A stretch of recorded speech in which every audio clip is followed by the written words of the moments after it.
Two brothers, Sam and Jake, arrive at a dilapidated old house with the intent to renovate it. As they begin inspecting the interior, Sam appears distracted, frequently checking his phone and scrolling through a dating app. Meanwhile, Jake carefully observes that portions of the hardwood floor are rotting. When he points this out, Sam casually suggests that they could simply cover it up with carpeting. Jake reminds Sam that the client specifically wants the house restored to its original glory, not just patched up. As they continue their inspection, they discover that there's no electricity in the house. To resolve this, they head down into the cellar in search of the breaker. While Jake explores, he notices a very old barometer mounted on the wall. Sam, still preoccupied with his phone, receives a text from a woman named Francesca asking if he's free that evening. Later that night, Sam meets up with her. Francesca is visibly upset when Sam arrives late. He quickly explains that the delay was due to his brother, adding that they're working on renovating an old house together. Sam softens the moment by sharing that Jake recently had a baby, showing Francesca a picture of his baby niece. The next morning, Francesca drops Sam off at the rundown house. Sam reunites with Jake, who excitedly shares his dream of starting a construction company with him, hoping this renovation is just the beginning of something bigger. Sam brushes off Jake's proposal, saying he prefers the way things are and isn't looking for change. In a lighthearted moment, he jokes about discovering a rare Honus Wagner baseball card and selling it for millions. But Jake grows serious and tells him that if he doesn't want to commit to the business, then he needs to stop wasting time and figure out what it is he truly wants to do. That night, while exploring the house, Sam stumbles upon a hidden box of fig Newtons tucked away in a corner. Inside, he finds some old matchsticks labeled with the word cabbage and a faded picture of a woman. As Sam gazes at the photo, he seems captivated by the woman's face. Just then,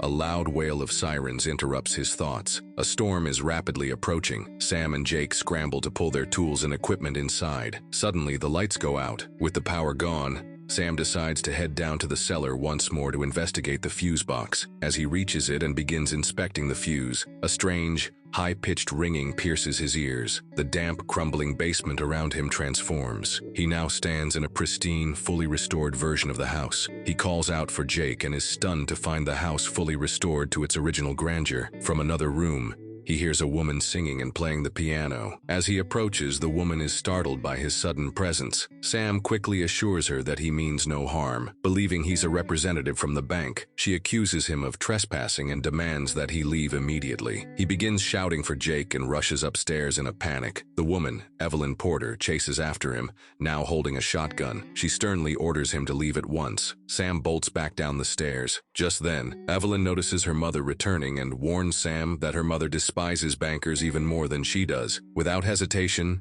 Sam flees the house and runs outside. Evelyn's mother steps into the house, cheerfully announcing that she has brought a gift from William, a dress meant for the upcoming engagement party. She urges Evelyn to try it on, insisting it's the perfect choice for the occasion. Meanwhile, outside, Sam takes in his surroundings and spots a horse-drawn carriage and vast open fields in place of modern streets. As he walks through the unfamiliar town, the absence of modern technology and the vintage atmosphere make it clear he has somehow traveled back in time to the year 1919. Inside the house, Evelyn places a record on the gramophone and begins listening to the music. Her mother enters, and upon hearing the music, becomes furious. She scolds Evelyn for indulging in such distractions, reminding her that her late brother, who once loved music, left them with nothing but debts.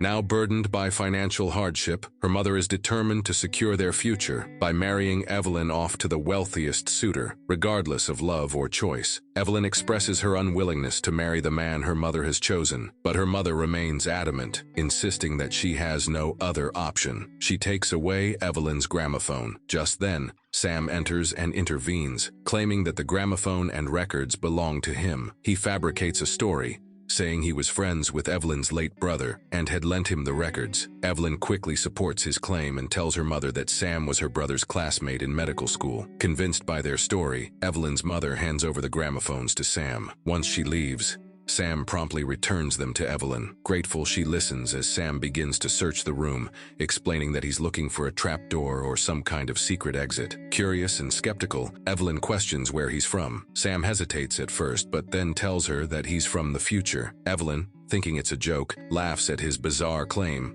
unable to take him seriously. Sam holds up the aged photograph, a memento from his own time, and presents it to Evelyn. With curiosity in her eyes, she inquires how he managed to arrive here, a question that Sam himself has yet to understand. Feeling uncertain, Sam resolves to attend Evelyn's engagement party, an invitation extended earlier by her mother. Evelyn provides him with party attire and introduces him to her grandfather, Warren, who built the house 40 years ago. Sam shares with Warren his unsettling experience of hearing a ringing in his ears while in the basement during the storm. Warren's friend offers a possible explanation, suggesting that the sudden drop in air pressure during such storms could trigger such symptoms. Meanwhile, William takes a moment to address the gathered guests, revealing that his previous wife had tragically passed away from influenza. He then introduces Evelyn to everyone. As the music plays, William and Evelyn find themselves dancing together. William expresses a desire to have Evelyn photographed in her wedding gown, the same one that Sam had shown her earlier in the photograph. Amid the celebration, a young girl, William's daughter, approaches Sam with a shy request to dance. After their brief but tender dance, Evelyn steps forward and tells Sam that she believes him now. Sam inquires about her grandfather's friend, and Evelyn informs him that his name is Henry Barrett and that he had just left. She then invites him to join her for a walk. As they wander, they come across a place called the Compound, which Sam instinctively recognizes from somewhere. Evelyn explains that her brother had told her about the place and suggested she visit it sometime. But to enter, one needs a password. They enter the compound, and Sam asks the bartender for cabbage. The bartender tells them to follow him and leads them to an underground basement where a party is in full swing. They order some liquor, but Sam realizes he only has modern currency with him. Evelyn, stepping in, pays for the drinks. As they stand at the counter, Sam picks up a matchbox and quietly puts it in his pockets. They go in, and Sam asks Evelyn for a dance, which she agrees to. Sam then asks her to sing a song, but she refuses. He proposes they toss a coin to decide, and Evelyn loses the coin toss. She reluctantly gets on the stage and starts singing. Once they leave the bar, Evelyn's mother notices them both. She becomes angry with Evelyn and takes her away. The next morning, Sam meets up with Warren's friend Henry. Curious, Sam asks him how he could make the air pressure drop again. Henry leads him inside and shows him a barometer, explaining that if he hangs it on the wall, the needle will dip low whenever the pressure drops. It's a simple yet intriguing answer to Sam's question, offering him a possible way to track the changes in the environment. Sam offers to help Henry with the woodworking in exchange for the barometer. Later, he meets up with Evelyn at her house. He tells her that he has found a way to travel back to his present and asks if she would come with him. He shows her the barometer and explains that he discovered it in the cellar in his time, which means that he must have been the one to place it there. Evelyn, realizing the implications of Sam's discovery, kisses him. She tells him that the wedding is in 10 days, but Sam reassures her, saying that the storm is already here. They just have to wait for it to intensify. Sam then hangs the barometer in the cellar. While waiting for the storm to grow stronger, Sam continues helping Henry with the woodworking. One night, William notices Sam sneaking out of the house.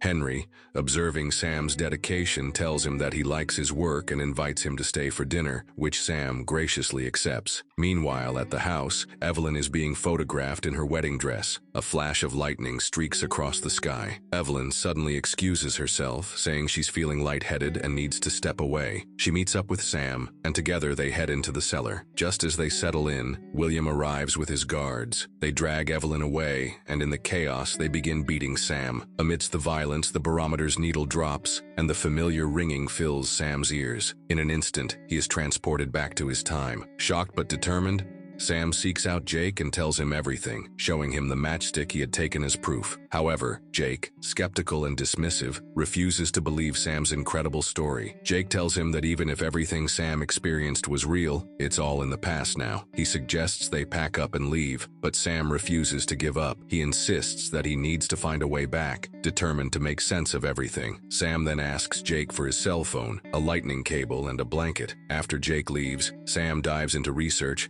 searching online for any information about the storm in 1919, hoping to uncover something that might help him understand how to return. Sam sees Evelyn's name in the dead or missing persons list. The next morning, Sam hears on the news that the last storm of this intensity occurred about 100 years ago, and due to global warming, the gap between such storms is shrinking. The next storm might happen in about 10 or 15 years. Sam checks the weather online. Jake approaches Sam and asks him to join him for dinner, but before he can respond, the sirens begin to wail. Sam, sensing something urgent, rushes to the cellar. As he enters, the needle on the barometer drops, and the familiar ringing fills his ears. Suddenly, he is pulled back up, and when he emerges, he finds a cake with the number 5 on it. To his astonishment, Sam realizes he has been transported into the future. It's now the year 2034. Sam finds Evelyn upstairs, singing to her 5-year-old child, who she has named Sam. Overwhelmed by the sight, he quickly rushes back down into the cellar and manages to return to the present time. As he stands there, he notices a wine cellar he hadn't seen before. It dawns on him that the cellar caused a change in air pressure, leading him to travel into the future instead of the past. Jake, concerned for Sam's well-being, tells him that he will remove the wine cellar if Sam promises to see a doctor after all of this. Sam reluctantly agrees, and together they remove the wine cellar. However, Sam locks himself inside the cellar, trapping Jake outside. As the pressure shifts, Sam time travels again, this time back into the past. When he arrives, he finds that the cellar is flooded. Without wasting any time, Sam rushes upstairs, frantically searching for Evelyn. He eventually finds her at William's house. They both rush back to Evelyn's house and make their way down into the cellar. A heavy log of wood falls on Sam, trapping him beneath its weight. Struggling to free himself, Sam tells Evelyn to go, urging her to leave. He tells her about the future, where he saw her with a 5-year-old child. Evelyn, torn and unwilling to leave, hesitates, but Sam convinces her, reminding her that this is how it's supposed to happen. Reluctantly, she agrees and leaves,